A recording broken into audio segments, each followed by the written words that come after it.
What is up, my dudes? It's Pacman here, and today I wanted to bring you guys another brand new episode. Was that a voice crack? It's Pacman here. Well, I wanted to bring you guys another brand new episode of War 6 Analysis, the show where I take your footage and I show you where to best improve. So today we're checking out my man Killzone. He's a console player, currently playing in Silver, and basically when he plays solo, when he solo queues, he feels like his teammates sort of let him down a little bit, but then when he goes on to play with friends and whatnot who play in Gold, he feels like he's being boosted, so he's not sure what to do and yeah, where he needs to improve. So yeah, hopefully we can solve the case and point you in the right direction, dude. So without wasting too much time, let's get straight into it. Damn. Haven't recorded in a while. Haven't got my face on the recording for a while. I did that top 10 plays video, but that's been about it. How were you guys, man? How was your New Year's? How was your Christmas? I had a really, really good time. Very, very casual time though, as I didn't want to go too hard, do anything too crazy with the old shoulder. But still, it's always my favorite time of the year. That's for sure. That's for sure. So I guess starting off, we're playing on Theme Pack. Oh, just don't want to shoot the drones then. Let the drones be, he says. We don't need to shoot the drones. Okay, so you're barricading out. Alright, so first things first, like ADS placements are a little bit funky. I would, yeah, because I guess you're probably going to want the bandit, either tricking barrels or tricking the maintenance wall. And I don't have my epic pen again, guys. I'm sorry, it's just because of my shoulder. I will, hopefully the next time you see a coaching video, I'll have my my epic pen again. But what you want to do is you want to have an ADS kind of protecting the person that's going to be bandit tricking, so that if they throw grenades over the top, you can, you know, sort of stunt that and hold them back a little bit. So that's probably what I would recommend in that way. Use your ADSs more so around there. But yeah, let's see how this plays out. I don't want to make this video all about ADS placements and stuff, but maybe the bandit doesn't even want to. It doesn't even look like he does. He's over on yellow side, so fair enough. But that's usually what you would probably, I guess that's what you would probably see in sort of the ranks I played, I guess. Okay, so we're starting out here, just kicking back on the cams, trying to make some calls. Hello? Hello? Oh my god, what are they doing? Where did they all just come from, dude? What? Bro, where does this jackal just come from?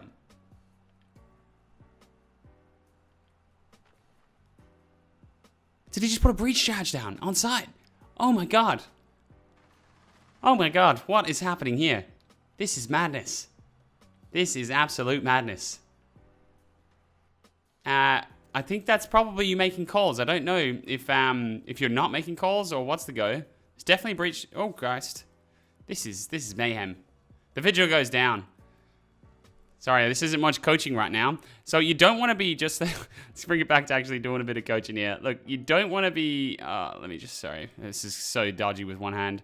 But a position like this, right? So where you're kind of just out in the middle of nowhere, it's not the sort of position that you really want to be playing. You want to be kind of holding this door a little bit more passively, because if you think about it, right now you can be peeked from someone on the stairs. Yeah, if someone peeks you from the stairs, you're going to be ready because that's where your crosshair is. But you could also be peeked by someone from maintenance, right, that comes strafing across. And vice versa, there's someone coming from this side as well, from more the dragon side, but lower. And then you're not going to be ready. You're kind of exposing yourself to a few too many angles, even though you did see a few of them run up. I probably wouldn't want to... Hang on. I probably wouldn't want to be playing this sort of an angle, right? Let's see how this plays out. I still can't believe that at the start. And I don't know if you're making calls and I just can't hear anything. You just heard someone drop down lower, and the ash has just opened up.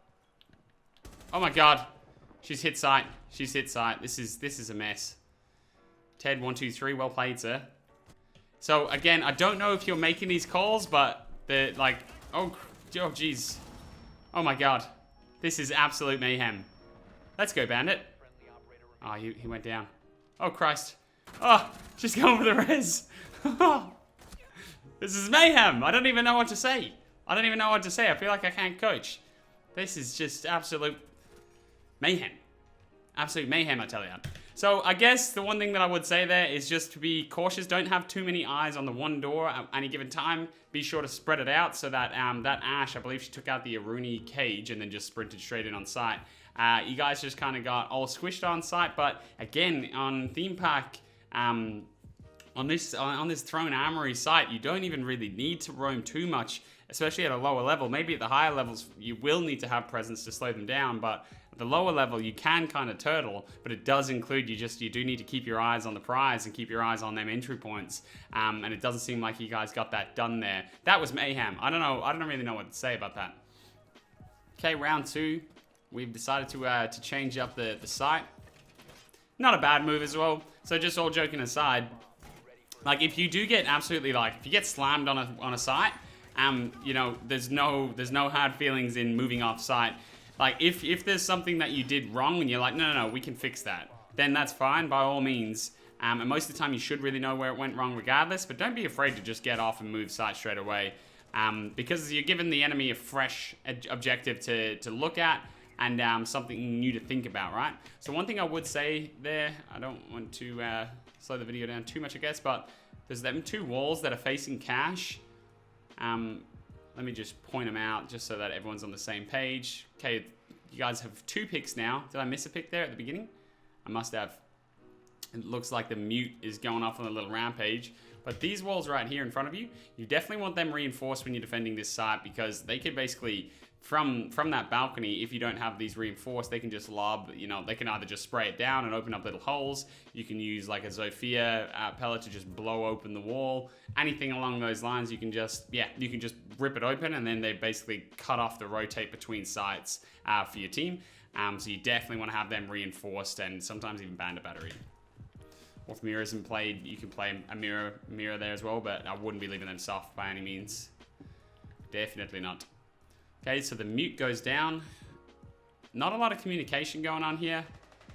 You've got eyes now, so the thermite is down that hallway, and he's right in by that soft wall that we just spoke about. So he's probably going to push bathroom, I would imagine. It's all kind of falling apart here, unfortunately. So they've opened up that soft wall. You guys are very trapped now. Oh god, yeah. There's not much you can do aside from trying to just try and hope that they overextend and find a few picks here. So they're going to be coming from 3 spots. You're being nomad jabbed off, but just keep in mind when you're in clutch situations like this isn't an easy situation to be in. But let's talk about it. Let's try and give you the best opportunity possible to win this gunfight, right? And how you can try and get yourself out of sticky situations like this. Because like realistically, these guys that you're going up against, they're not going to be that nasty. So you can do a job on them, right? Like, so you've got three ways that you need to worry about. So a really, really prevalent and like, what's the word? Like, probably the most dangerous thing, the thing you need to worry about the most is this guy in the hallway that you tagged up. Is him just re-peeking this doorway, knowing exactly where you are. Like this nomad, right? So we can see a nomad laser sight that's coming through here. She's basically going to be in this, just in by this soft wall that she opened up with the breach charge before. So she's going to be right here. You can literally right here, right now, you could just kind of lean out and take a shot and kill her. And then the thermite is either going to be also at that soft wall or in bathroom by now, right? So we're pretty guaranteed that that's the three locations of these guys. So have a think about that, right? So what can you do? Maybe what I would do is I would take a quick peek out and try and take a shot on this nomad, especially while she's got her pants down and she's trying to jab you in there. But then again, just be super cautious of this guy re-peeking you from the hallway, and then try and find that last kill. Try and take one-on-ones while you have the opportunity, because there's still a job to be done here. Let's see. The jab's not, they're getting the reminders. See this, I don't recommend this, because right now, 2 things. Number 1, look where your crosshair is. Your crosshair is just looking at the wall. So even if someone comes around this corner, like you're not giving yourself a fair shot, because they're just going to come around the corner and go beep, and then you have to try and adjust your aim to their head in the meantime. So for 1 minimum, I would be putting my crosshair, here. Right, but what I would also be doing is I would be probably getting aggressive here, because you have to try and isolate gunfights, or else they will just squish you in this little room, and there's nothing you can do, right? So again, let's see how it plays out. Oh, you've come out swinging. There's the nomad from the soft wall that I spoke about. It's gone in your favor. So now the thermite, I believe, should be the last, because that was, the thermite's the last. That was the guy from the hallway that you killed.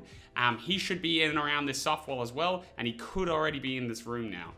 So just about keeping track of where these players are. I would imagine he's either by the bathroom, if that door's been opened, or else he's in the soft wall. But he's not, he's in the hallway. Oh, Be careful with the QE spam. You don't need to overdo it. Okay, so the thermite's in the hallway now.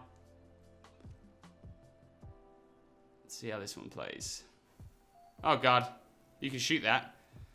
So don't be afraid to shoot a thermite charge like that when it's on a soft wall. Oh god, he's running amok. Now you don't want to be standing here. Now you're standing in the middle of nowhere, right? So once you see this wall being opened here, you either need to like dip backwards and close off this angle. So again, right now you can be peeked from there, you can be peeked from the hallway, he could be close up on top of you, or he could already be back in and around to the other side. So you can't just keep sitting in the corner because it's gonna punish you. Let's just see what this thermite decides to do in the end. Yeah, he does want to mention there. You do land a nice headshot on him. You get the 1v3. So well done in that regard. But yeah, they're the tips that I give, I guess, especially as you wish to progress in the game.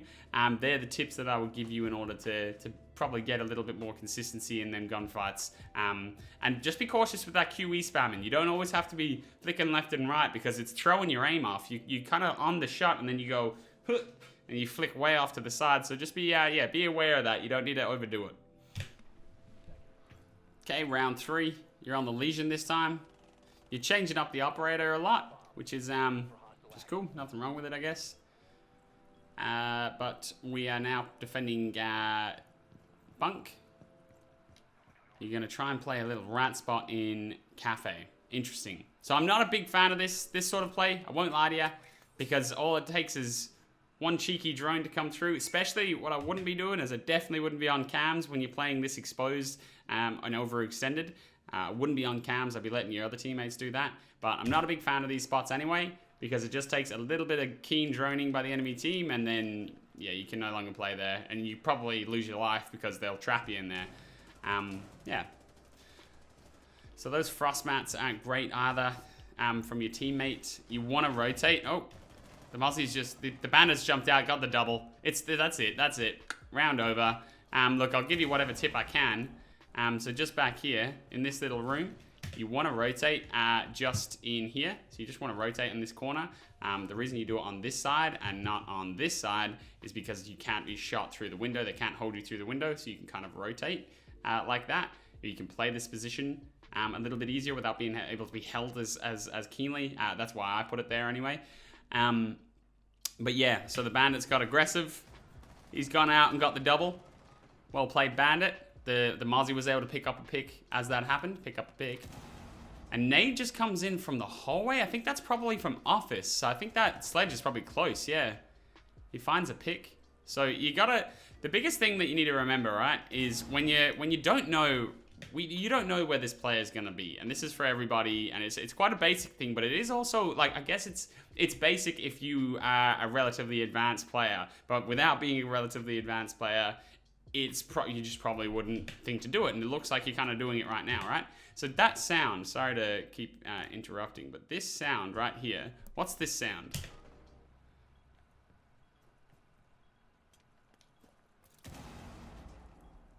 So that right there is the sound of a grenade coming in and blowing up a shield. And as we've seen at the start of the round, or I didn't bring it up for any reason, but there was a deployable shield on this door, on the bunk's door facing the hallway, right? Facing our waiting room or office. So that's where that shield is. So to hear a nade get thrown in and hit that shield, the sledge is either going to be playing from yellow stairs, and he's lobbed it down to the end of the hallway. So he's gone like, boom, and it's gone the whole way down through. Excuse me. Or he's in office, and he's thrown this, sorry, in waiting room or office, I can't remember what the different call is, and he's thrown it down that hallway and hit the shield and gone from there. So he's either in this little squared off room here, the little waiting bay, or he's on yellow stairs and he's lobbed it long. So they're the two positions he can be, really, the only two positions. So he does manage to get a kill here as well. So but basically as well, what you want to do is, now that you know that, now they're the two positions that the sledge is going to be. So one thing that's for sure is that sledge is pushed up and aggressive. So he is going to be holding like aggressive angles. So you're not as safe as you might think. He manages to find a kill. I can't tell by re-watching this footage where that sound call is. It sounds to me like it's office side, but it could be yellow stairs. he gets killed from down here. So probably yellow stairs, actually. So again, it's about looking at the cues the game gives you and trying to piece together where the enemy might be. Right, and you haven't seemed to notice that, so you're not really putting any kind of pressure. So it is from yellow stairs. He does manage to get another kill. And that's what you're not missing here, right? That's what you're missing here. You can't find this last player, this sledge, but you just need to pay attention to the cues that the game gives you, be it sound, skull, positions of your teammates when they die, and where they can be killed from in those positions. And that's just going to add to what you probably call game sense, so that when you hear things, you know what that means, right? And a lot of it just comes down to paying attention to your surroundings. Oh, it's glitching out a little bit. Okay, so now the sledge can be in 2 positions for you. So you can be right here, or he can be pushing down this hallway. So now what I would be thinking is where's my teammate? What can he watch? You just heard the Legion mine go off, which is likely on cafe side, so further over to the left. Probably not likely to come here straight away anyway. So I'll be looking at where my teammate is and see if we can set up a crossfire together. Looks like you're going to do that. Teammate's pushing up aggressively into cafe. Searching for him. So that's actually the Legion mine that went off. This Legion mine down here. Bandit says, absolutely, I'm sending it for the 4K. Can he find it? Okay, the sledge has just jumped in this window. No, wait, what did I just hear? I swear I just heard a mantle. I don't know, I'm trying to play off these sound cues, but not sure. He could have hopped off the edge of the balcony as well and sent it. Oh my god, Bandit. Bandit, stop it. Enough is enough. So the Bandit jumps out once more. Not sure where that sledge was going, but well done, Bandit. 4K. Okay, round 4. You're playing on the Zofia right now. You got Diffuser. Let's see how much droning goes down. Okay, you're claymoring off the window for later. When you're playing for a cafe push, it's not the worst idea, to be honest, because it is a place that if the defenders want to, or if the defenders get a couple of kills early, they will get really, really aggressive a lot of the time. Oh, the Ash is sending it. The Ash says enough is enough. Oh, Christ. That's unfortunate. And again, look, I don't want to, I've said this a million times, but I don't really want to go over mechanics too much. That's unfortunate, but I guess let's touch on it. Let's have a look. So droning-wise, there's an issue here, right? So obviously it's not necessarily your fault. The Ash has just said, hallelujah. She's just sent it through, and then the Maluzis come sprinting around the corner as well, and comes in and manages to land that kill on the Ash. And with you, you just need to be a little bit more, I guess, relaxed, right? So you do the right thing by taking the corner swing, right? You start spraying, but you kind of just, you already strafe back in, you know? You just got to be a little bit more composed, I guess, in that gunfight.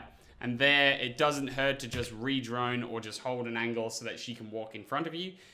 But swinging out without the information is probably not the right move there, especially when you have 4 players on board. You can just drone and get that information again and take your time, right? Because remember, we're only 20 seconds into the round. There's no need for 2 people to go down. The round is always still salvageable, especially when that Maluzi's getting aggressive. But yeah.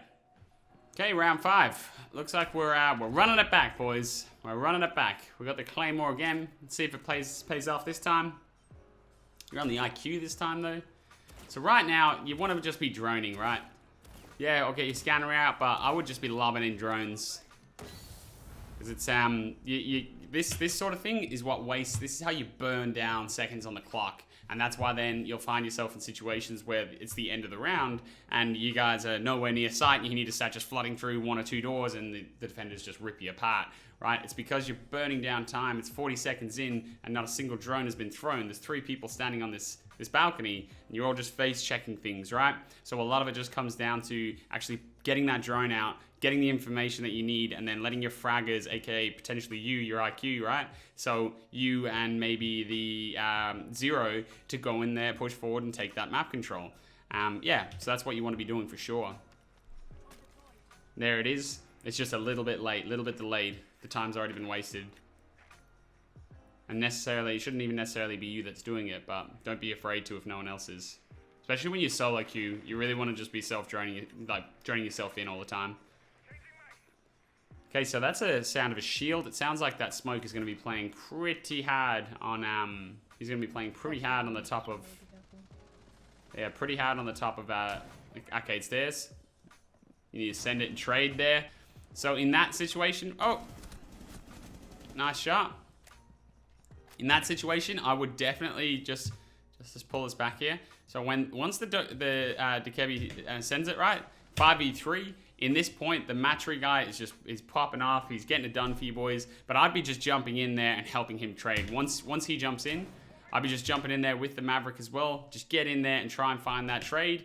You kind of have at least some form of information. You know the smoke's going to be playing on the top of arcade stairs. You do come in here and get the kill on the Legion, which is nice. The Legion kind of blended in, eh? But you can also see that the Dokkaebi got taken out by the smoke on top of arcade. Now the Maverick is just kind of chilling. So I would now be probably pushing up into arcade. You can get your drone out, but you might run the risk of the Maverick just getting killed without any sort of trading ability. So me personally, I would now probably step up to this door here, be paying attention and be aware of yellow and this hallway, but try and help the Maverick kill the smoke on the top of arcade. Try and help the Maverick. It's unfortunate, but you get it done just maybe a second or two too late. But the Maverick also went for some sort of death run there. I'm not sure what he was hoping to achieve. Oh, the Claymore, the one and only. That's the smoke. So again, just to give you a little tip, right? This is something that we used to learn through COD, but you're still kind of looking for this smoke player right now, even though you got the Claymore kill. So what you want to do is just pay attention, because I know Runster67 is the smoke, because I seen Runster67's gun, the image of the smoke's gun when he killed the Dokkaebi, right? So I know Runster's dead, so that means the smoke's dead. So the person that was playing here is no longer there. So you don't need to waste too much time. Kind of like, you might realize it eventually.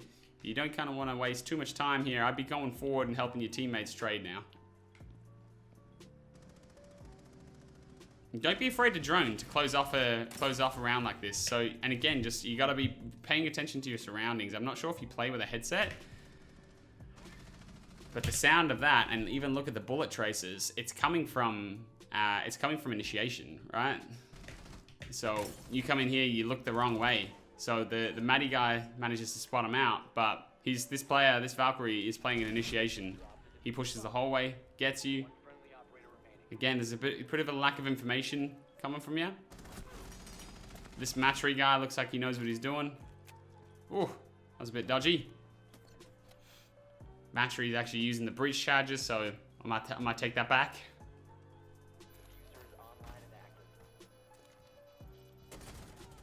Well played, Matry. Okay, match point. We had a little quick cheeky drone there. We lost our drone just to keep you guys updated. We know the site is Drug Lab. So let's see what sort of a push we're looking for here. Are we going to go for some verticality? Are we going to try and take cafe and then open up from above? You know, get that vertical play. We're going to open up the 4 big back walls at the back, so take some map control outside of Drug. Or what sort of a way are we going to be playing this side? So let's have a look. Maybe push from barrels, throne.